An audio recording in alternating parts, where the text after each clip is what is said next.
Autolite and its 98,000 dealers bring you Mr. Fred McMurray in a story based on fact. Tonight's presentation of Suspense.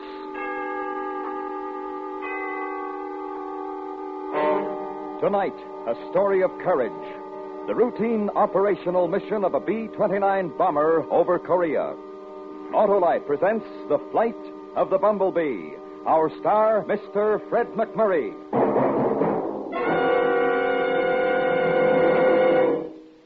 Hiya, Wilcox. Well, call me out if it's not Stan, the chipper and chirpy baseball manager. Not so chipper, Wilcox. My car battery's out of water, dead as a pot fly. Well, Stan, you should have an Autolite Stay Full battery. The peppy pitcher of potent power that needs water only 3 times a year in normal car use. A real good starter, huh, Wilcox? Oh, Stan, it's the best. And that Autolite Stay Full needs no relief either. It gives longer life as proved by tests conducted according to accepted life cycle standards. Why, money just can't buy a better battery than an Autolite Stay Full. Where do I pick up this prize package, Wilcox? From your neighborhood Autolite battery dealer. He services all makes of batteries and has an Autolite Stay Full for your car if a replacement is needed. To quickly learn his location, just call Western Union by number and ask for... Operator 25.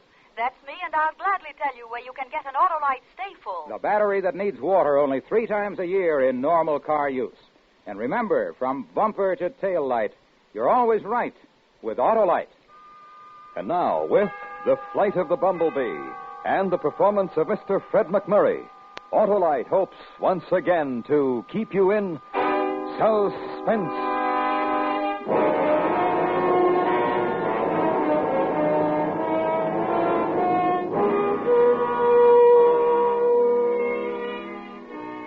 On any given day in any given newspaper, you can find a squib about a B-29 group carrying out a routine strategic bombing in Korea.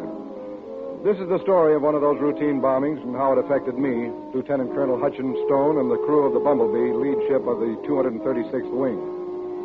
The mills of the gods began to grind, I would say, while we were completing our engine run up at the head of the runway.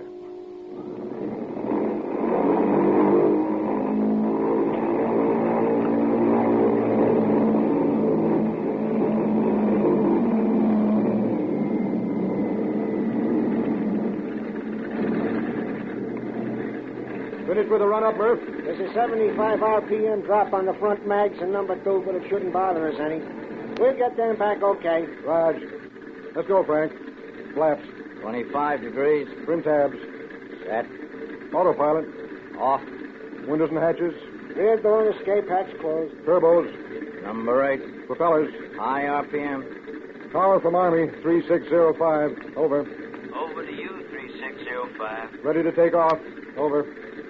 Clear on runway 26. Wind 25 miles, 45 degrees. Out. Prepare for takeoff. Prepare for takeoff.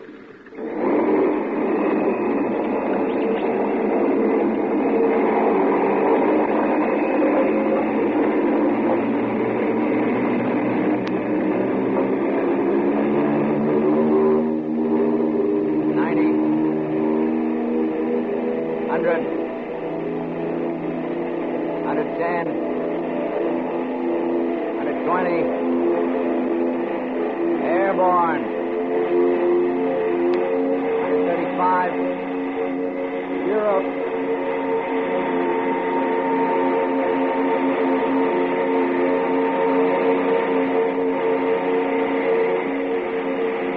Power condition 2. Manifold pressure 43.5. Prop pitch 2400. Climbing at 500 feet per minute.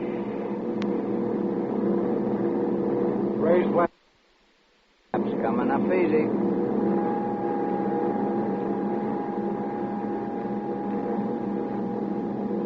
How's the cylinder head temperature, Murph? Holding steady at 235 degrees. Okay, try to keep it there. We're going to 18,000 feet this time. I hope you can read that cruise control chart. Don't worry. You fly this heap according to my figures, and you'll have plenty of fuel left when we get back. How much is plenty? About 300 gallons. Oh, big deal. Just enough for one trip around the pattern. Hey, Max. Yeah, Hutch. Come on up and see the view. Might as well. Not much damage I can do to water. Hey, what's the matter with you? Oh, I don't know. Getting to me, I guess. Yeah, relax, boy. Take it easy. How does an instrument of death take it easy? By thinking how lucky he is. Lucky? Me? Yeah, you. You're clean shaven. You're well fed. You don't have to grub for your life in some filthy foxhole hoping some sniper doesn't blast you while you're opening up a can of ration. What's the point? Well, the point's this. In addition to living well, we never come into contact, personal contact, that is, with the enemy. We do our job and never see close at hand the damage we do. It's one way of looking at it. There's one other way. And that is? The more efficient we are now, the sooner you can get back to doing what you were doing before all this. But I don't want to be a soda jerk again. Go look at the scenery. Okay, but you still haven't convinced me. Colonel Stone, sir. Huh? What is it, Sergeant? Big one tonight? Yeah, pretty big. Railroad center. How many groups? Just us. Expect any trouble? Well, what's the matter? You worried? Oh, no, not me. Not exactly. What do you mean, not exactly? Well, my kid brother is coming in with a replacement unit tomorrow. I'd sort of like to be on the welcoming committee. Oh. Hey, anybody want to play some cards? Come on down here. I don't have anything to do for a while. Yes, sir. Hey, how about casino? Penny a point. Take up a big can of Big Two. You're on. Frank. Yeah? Fly for a while. I'm going to grab some sack time. Okay. And don't forget to pressurize. I won't. And have Murph check the auxiliary electrical unit. Didn't look too great when we left. You're not going to need the putt-putt. Relax, go to sleep. Okay. Wake me in an hour, huh? Good night.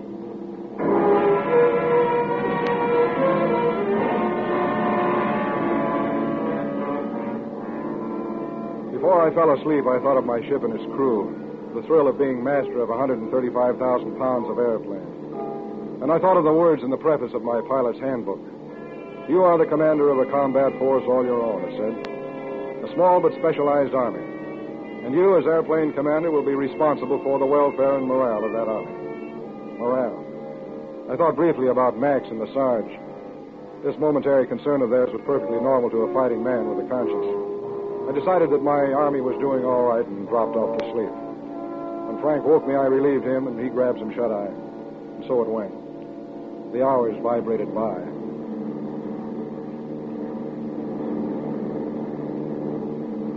Hey, Hodge. Talk to me, Willie. My trusty computer tells me you'd better correct 2 degrees left and increase your indicated airspeed 5 miles an hour if you expect to lead these guys to the initial point on time. Will do. Where are we? Should hit the coastline in about 3 minutes. Guaranteed? Guaranteed. Hey, what's the name of that town we're using for the initial point for the run? Senyaki. With the prevailing winds, it should give us a run of about 170 seconds. Think you can get synchronized in 170, Max? When I was a cadet, I scored a shack. Bullseye to you. From 12,000 with a run of 25 seconds. Answer your question? No. It means you got lucky once. Out your drift meter. Settle down. We're assembling.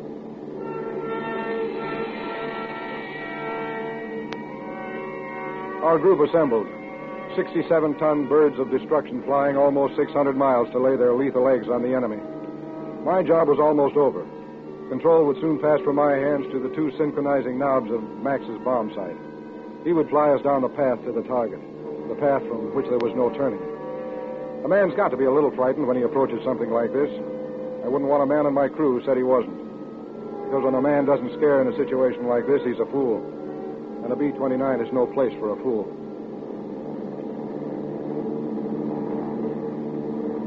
Two minutes to the initial point. Then you get your 170 seconds, Max. Roger. Depressurize. How about not doing it this time, Hutch? I hate to put my mask on for just a few seconds. Yeah, Hutch, they hadn't any flak or interceptors out here for at least 3 weeks. Besides, we're only at 18,000. Can't hurt much, even if we got a hole or two. Well, okay. But if we get clobbered, don't say I didn't warn you. Approaching point. Autopilot engaged? All but the elevator controls. I can give you better altitude control doing it manually. Okay, but don't give me more than 25 feet, plus or minus. What's the corrected altitude? 18,150. Bomb bay's open. Bomb bay's open.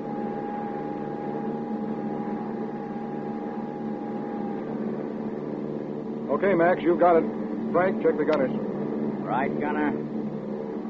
Left gunner. Tail gunner. Radar. Murph? Yeah, Hutch. Everything check okay? Fine. You know, it's too quiet here. Yeah. Hope we got the right place. I keep thinking. 3 o'clock, high, closing fast. Well, start shooting. We can't move now. Comes a whole mess up. I'm heading right for us. Hurry up, Max. Hutch, there's a couple coming this way. 1 o'clock. Move it, move it. Drop him, Max. Drop him. I need 15 more seconds. Hutch, here they come. Sarge, get them, get them. I can't stop him.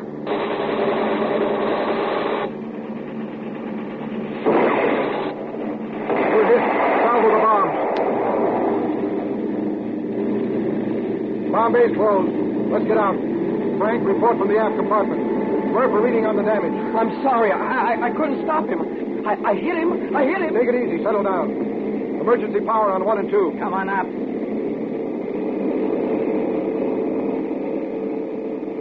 What's the score, Frank? Quick, before they make another pass at us. Number 3 and 4 engines wrecked. Half the right flap's gone. No fire that the scanners can notice. Willie, we're losing 120 feet a minute with full power. Indicated airspeed is 180. I have to keep that right wing up, and I can't drop my airspeed. Too much chance of stalling. How far can we get before we hit the briny? I have it for you in a minute. What have you got for me, Murph? Cylinder head temperature on 1 and 2 running a little high. Started fuel transport from number 4 tank to number 1 and 3 to 2. Got to run engines at auto rich to keep them cool. Manifold pressure 36 RPM 2100. Can we feather the bad ones? Both prop hubs smashed, blades bent. No chance. Anything yet, Willie? We're just getting it now. I think this is about right. Assuming we maintain our present speed and rate of descent and don't run into any wind trouble, we should hit the briny about 240 miles this side of home. Well, I guess that does it. I hate to do this to you guys, but I think we better break out. Colonel Stone from Curly in the tail. Over. Go ahead, Curly. They're back. Meigs. 5 o'clock. 4 of them. Stand by. They're back. They know we're crippled. Now, do you want to fight or take your chances on bailing out? We bail out. We're good target practice. Let's fight. I want another chance at him, Colonel. What do you say, Murph? You guys shoot the guns. I'll keep her running. Me too. Okay, then, let's fight. Curly, Yes, sir. your gear operating back there? Yes, sir. Then use it. We're going to see if the Bumblebee still has her sting.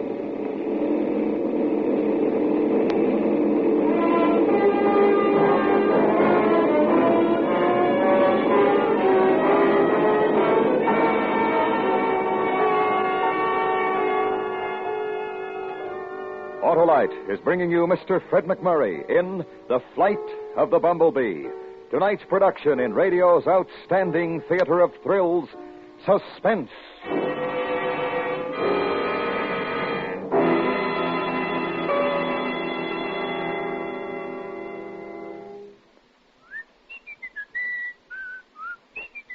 Well, Stan, have you won that pennant already? I feel that way, Wilcox. It's that new Autolite Stay Full battery of mine.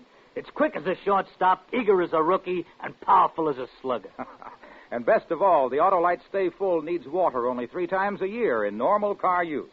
And you know, Stan, that Autolite Stay Full has more protection than a whole league of catchers.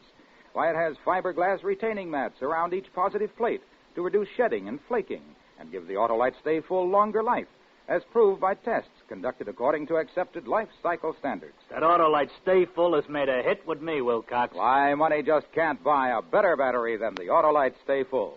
So, friends, to quickly locate your nearest Autolite battery dealer who services all makes of batteries, just call Western Union by number and... Ask for me, Operator 25. I'll gladly tell you the location of your nearest Autolite battery dealer where you can get an Autolite Stay Full. The battery that needs water only 3 times a year in normal car use. And remember, from bumper to tail light, you're always right with Autolite. And now, Autolite brings back to our Hollywood soundstage Mr. Fred McMurray in Elliot Lewis's production of The Flight of the Bumblebee, a dramatic report well calculated to keep you in suspense.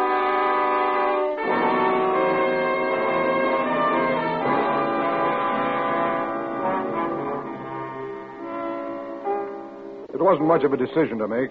We all knew that to bail out meant we'd be target practice. So we prepared for the fight. With number 3 and 4 engines knocked out, we were short 3 generators, which meant there wasn't enough electrical power to drive the gun turrets and the computers. I ordered the putt-putt, the auxiliary electrical unit, on the line and dropped to 10,000 feet. Then, without pressurization, the 3 remaining generators plus the power generated by the putt-putt might be enough to do the job. This, of course, assumed the auxiliary unit was working properly. Also, diving down to 10,000 gave us enough excess speed to eliminate, for all practical purposes, the possibility of more than one tail pass by the enemy. The men took up their positions and waited. but not for long. Here they come. 4 of them. Now listen, I don't want the gunners to start the turrets moving until it's absolutely necessary. We haven't got enough power. Wait till they're right on us before you pour the juice to them. Okay, Skipper. Roger, sir. And keep the crosstalk to a minimum.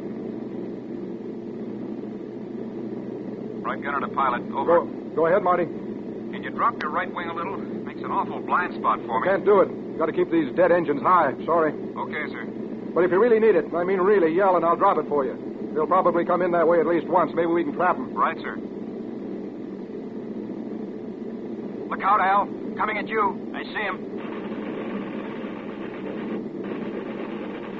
You got him now, Sarge. Little to the right, sir.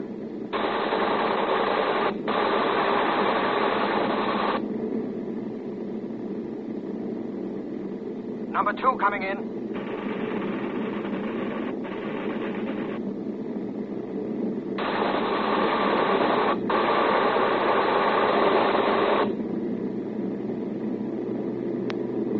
Low, coming in. Coming around to my range.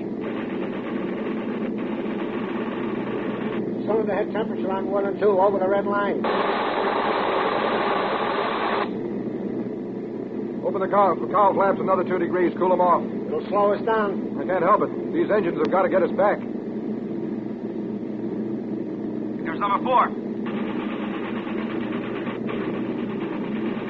Hold it right there, Colonel. He's making a pass head on.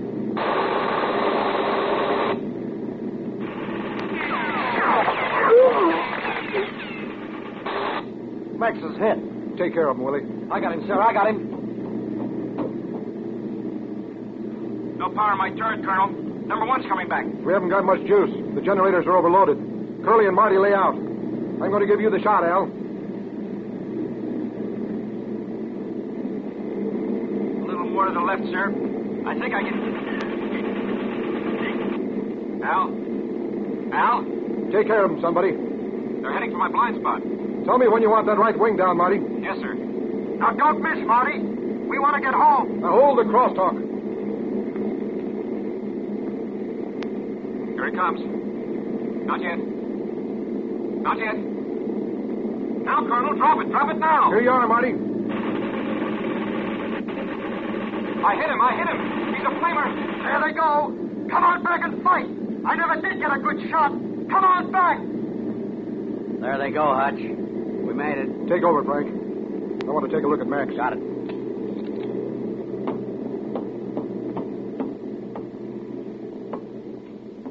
How is he, Willie? Well, I've got a carlisle bandage on and the bleeding stopped. I think he may be going into shock. Yeah. Did you use the sulfo ointment? Yes, but I didn't know what to do about the ribs. Just a minute. Max. Hiya, Hutch. How do you feel, kid? Not too bad. I'm afraid to give you morphine. Your respiration's kind of slow. It's okay. I can make it without it. Yeah. Well, let me know if it gets too tough, will you? I will. It's very bad. No. Not too bad. Get me back. I don't want to die out here. Please, get me back. You're not going to die, Max. Just try to lie quiet. Willie. Right here. Put his oxygen mask on. Auto mix off. Get a couple of chutes and put them under his legs. Do you know how to give plasma? Sure. I'll do it. Put a couple of blankets over him. Keep him warm. Roger. Hutch. Yeah? Remember what I said before about being an instrument of death? Forget it. Don't worry. No, wait. What I want to say is I don't care anymore. I wouldn't even care if I could see all the damage I do. Just lie quiet. I've got to go now. What are you going to do? I'm going to get you home.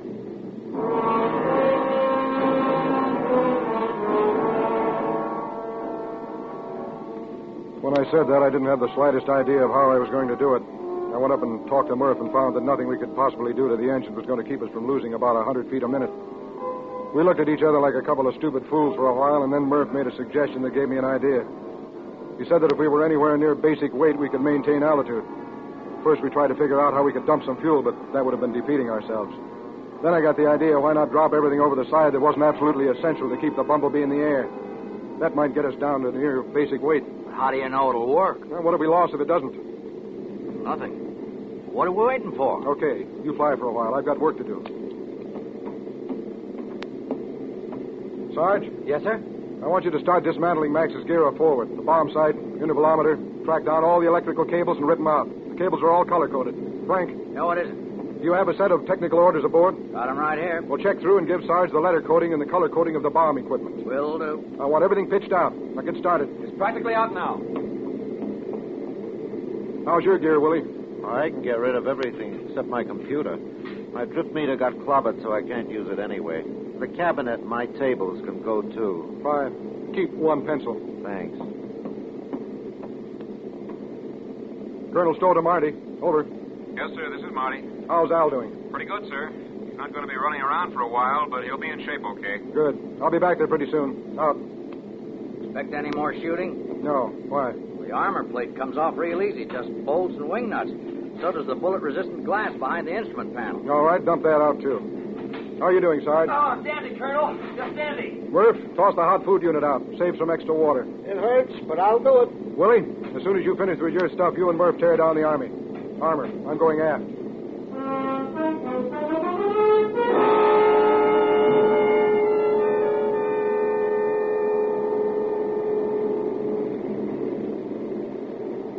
It's a pretty good first aid job, Marty.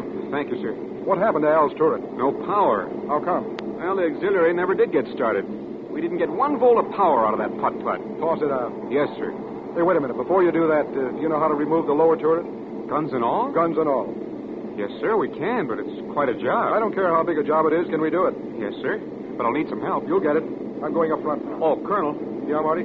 can we toss out the putt-putt first? Yeah. Kick open the rear door and toss it out. And drop the lower turret, and then anything else you can think of. You've got to get down to basic weight. If there's anything else you're in doubt of, why, call me in the intercom and I'll tell you.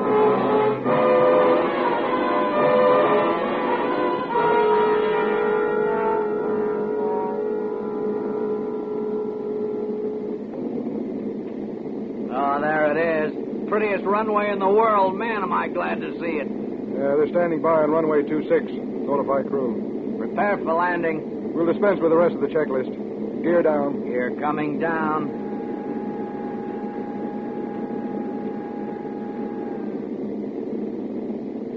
The gear lights didn't go on. Check with Marty. Frank to Marty, over. Is the gear all the way down? What? Check again. It is? Okay, out. Now what? The right wheel isn't fully down and locked. Might be a bent worm gear. Yeah. 3605 to tower. Over. Go ahead, 3605. Right gear not fully down and locked. Tell the meat wagons and the fire boys to stand by. Can you go around once? We'll check your gear from the tower. I've got 2 wounded men and 2 engines. I know my gear isn't all the way down. I come in now or you pick us up in rubber sacks. Come on, get with it. Roger, 3605. All aircraft in pattern, leave at once. Repeat. All aircraft in pattern, leave at once. 3605, you are clear for emergency landing.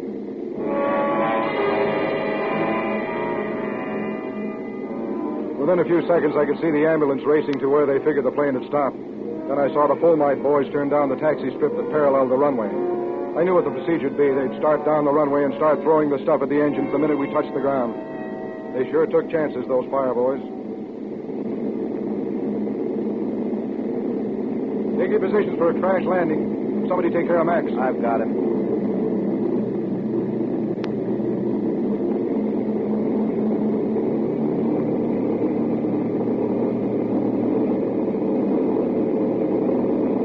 Full flaps. Flaps coming down. Don't forget about the right flaps, half gone. I'm trim for it. If the nose wheel holds together, we'll be okay.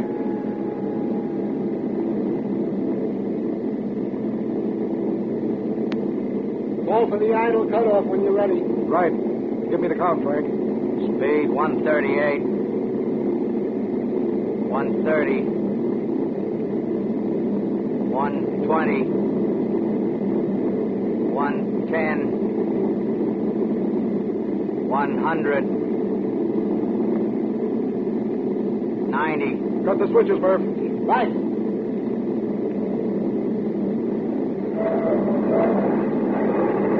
On the ground.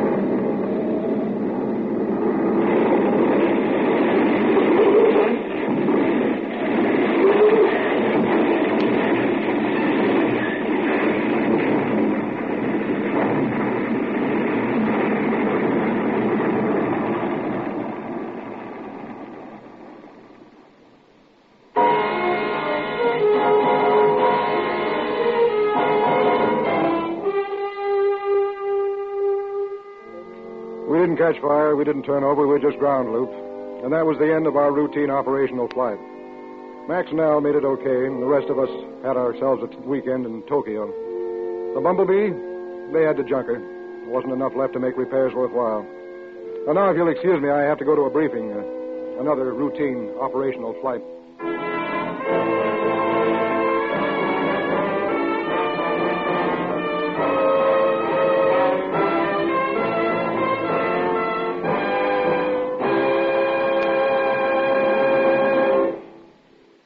Suspense. Presented by Autolite. Tonight's star, Mr. Fred McMurray. This is Harlow Wilcox speaking for Autolite, world's largest independent manufacturer of automotive electrical equipment. Autolite is proud to serve the greatest names in the industry. They are members of the Autolite family, as well as are the 98,000 Autolite distributors and dealers in the United States and thousands more in Canada and throughout the world.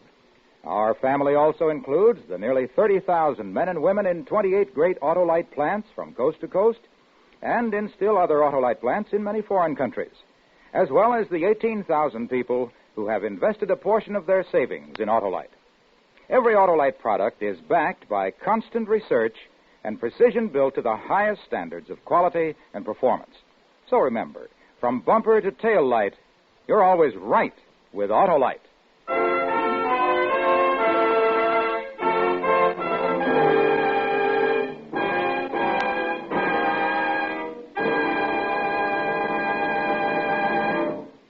Next week, a story about fear and a man's difficult decision. Find yourself or die. The Death of Me, starring Mr. George Murphy.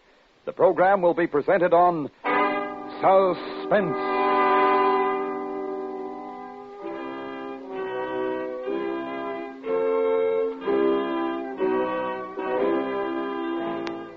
Suspense is produced and directed by Elliott Lewis, with music composed by Lucian Morowick and conducted by Lud Gluskin. The Flight of the Bumblebee was written for Suspense by Ross Murray. Featured in tonight's cast were Joseph Kearns, Byron Kane, Glenn Vernon, Edgar Barrier, Billy Hallop, Jack Crucian, Charles Calvert, and Lee Millar. Fred McMurray may currently be seen in the Metro-Goldwyn-Mayer production of Calloway Went That-A-Way. And remember, next week on Suspense, Mr. George Murphy in The Death of Me.